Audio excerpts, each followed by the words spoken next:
Puluhan anggota Polres Kota Pagar Alam membagikan ratusan takjil buka puasa kepada pengendara yang melintas. Pembagian takjil yang dipusatkan di Simpang 4 Jam Gadang Kota Pagar Alam disambut antusias oleh para pengendara yang melintas. Satu persatu pengendara yang melintas diberikan takjil yang berisi makanan ringan seperti kolak, kurma, dan air mineral untuk berbuka puasa di jalan.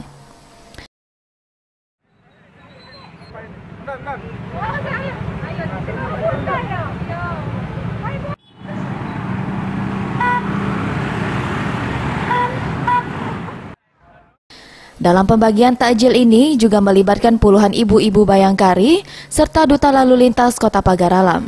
Sedikitnya ada 400 bingkisan takjil yang dibagikan kepada para pengendara yang melintas.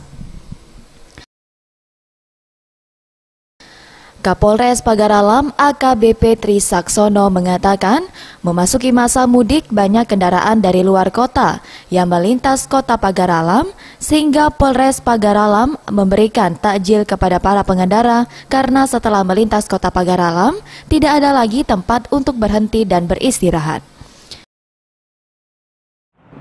Untuk kegiatan sore hari ini, kita melaksanakan program polisi peduli masyarakat.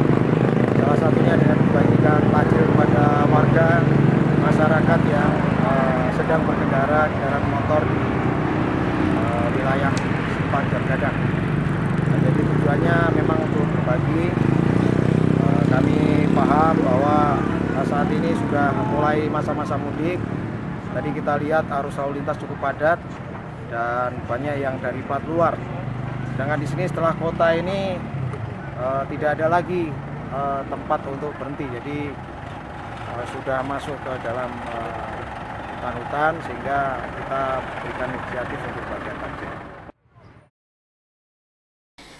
Yudi, Sriwijaya TV.